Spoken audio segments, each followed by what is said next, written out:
Assalamu alaikum warahmatullahi wabarakatuh. I was watching Vimo, atheist. Uh, I would rather do it in English. I was watching Vimo, who is an atheist, and the person who has come for an argumentation with an atheist. I would rather blame the person who has come to argue with an atheist without knowing your own scriptures. The problem with these people and the majority of religious people, specifically Muslims, is that they try to prove God based upon external validation. That is the I have seen that in dawa. I have seen that in using Muslim preachers using philosophy, and they are using science to prove their point, to prove Quran actually. Fine, but the thing is that you to prove Quran, you need to read the Quran. Fine, and you need to give evidences from the Quran. For if they are not accepting evidence from the book itself, then there is actually no point arguing with them on the basis of philosophy. So you are thinking that if they are not convinced by Quran, they may be convinced by philosophical arguments for God, or they might be convinced by scientific evidence for the existence of God. No, they will not be convinced by that also. If Quran cannot convince them, then nothing else can. Fine, because ultimately you are inviting them to Quran.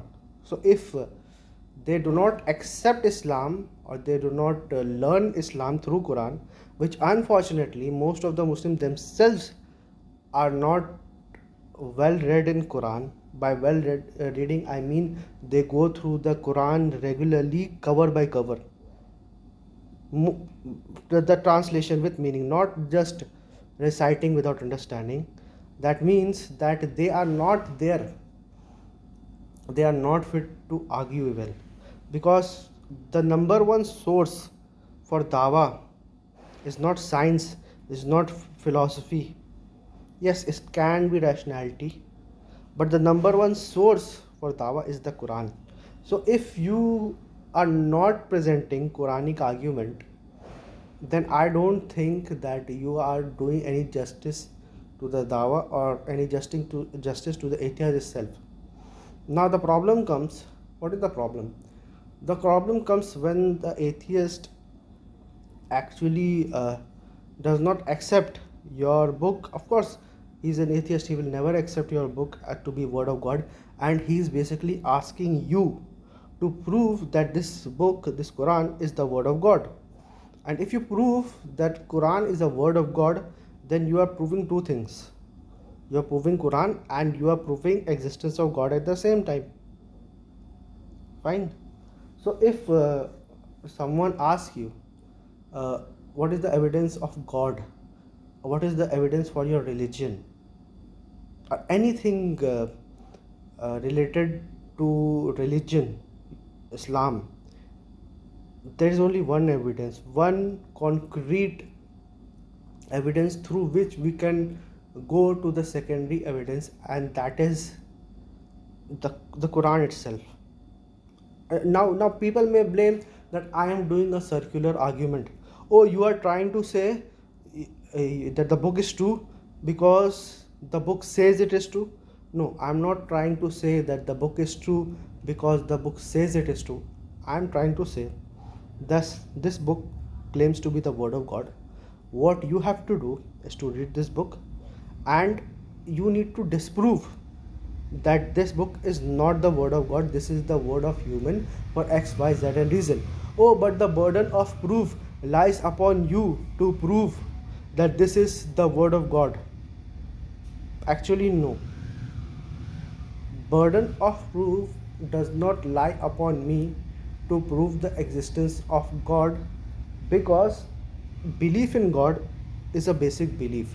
So if something which is basic, that does not need to be proven. For example, I believe in truth. Fine. If someone asks me what is the evidence for truth. I say that this is a basic belief, and you cannot go anything which is against basics and fundamentals. Fine. If a book exists about God, then you need to read about it, and yes, you have all the right to refute that book, that this book cannot be from God, or the God does not exist for XYZ and reason. The atheists are basically asking questions in reverse, that you are claiming that God exists, but you cannot prove the existence of God. See, we believe that God exists because we exist, and universe exists, and everything around us exists, and all these things cannot come of its own. Quran gives a very, even the Quran gives the existence of God. If you type signs of God in any app of the Quran, you will see that there are many signs given by the God himself. Among his signs, وَمِنْ آيَاتِهِ, among his signs you can say that day and night, and morning, that these stars and these planets, do you think that it has come on of its own? The God is asking this question, that do you think that this has come up on its own, or you have created all these things? So he is asking by presenting very basic and very commonsensical argument. If you cannot understand this basic and commonsensical argument, then even the complex argument, first of all, we are not giving you a complex argument. We will never give you a complex argument. The purpose of any argument is to simplify and clarify something. The purpose of any argument or the purpose of any answer is not to complicate things. As these atheists, they like to complicate things. How do you do this? How do you do this? By answering question, the purpose of a question is to answer, is to get an answer. The purpose of a question is not to ask further question, and it can go till infinity. So I say that Quran is the word of God, because not because Quran says so, because whatever the Quran says actually matches with the reality. And the atheist may say that there are many things which can match with reality. I agree, but there are many things which I can refute also, and that is where the discussion should be. So the discussion between an atheist and the Muslim should be, you tell me what's wrong with this religion and what's wrong with the Quran, because this religion has been accepted by 1.8 million, or I would say that 2 billion people around this world. You say that 2 billion people are making a claim without an evidence. We say that evidence is Quran. You call the Quran as evidence. The Quran as claim, not evidence. So whatever proof we give it to you, you just have to say that this is a claim. And whatever evidence you are giving, even that is coming from a book. Whatever scientific evidences you are providing, you have read it somewhere, which is written by another human being who may or may not have performed an experiment of that, fine, which you haven't performed. But you believe in that book, you believe in Newton's law of motion because Isaac Newton has proposed it, fine, and he is accepted as an authority in science. So you accept him.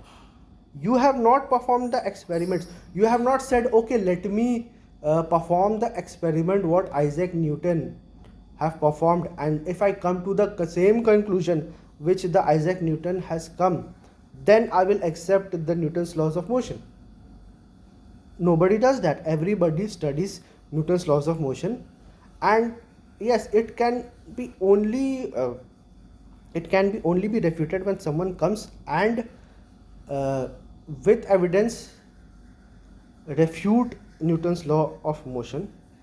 Fine. Instead of asking Newton what is the evidence for Newton's of motion, because the evidence is present in his book, you do not accept his book. If you do not accept his book as authority, you will always question. You will have the question with each and everything. If I say that what is the evidence that this 10 rupee note is a 10 rupee note, what is the evidence? It's a claim. It's just a claim that I promise the bearer to pay 10 rupees. It's just a claim. It's not an evidence. No, it is an evidence. This receipt itself is an evidence because it has been accepted by the people of India as 10 rupees note.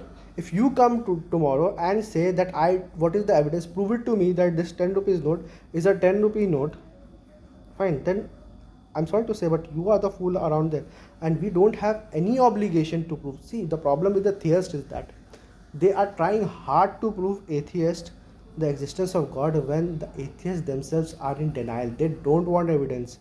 Trust me, they don't want evidence because if they if they would be sincere in asking for evidence, they would have discussed with us that's in Quran, what you believe and how you believe are wrong, which we are doing with the other peoples.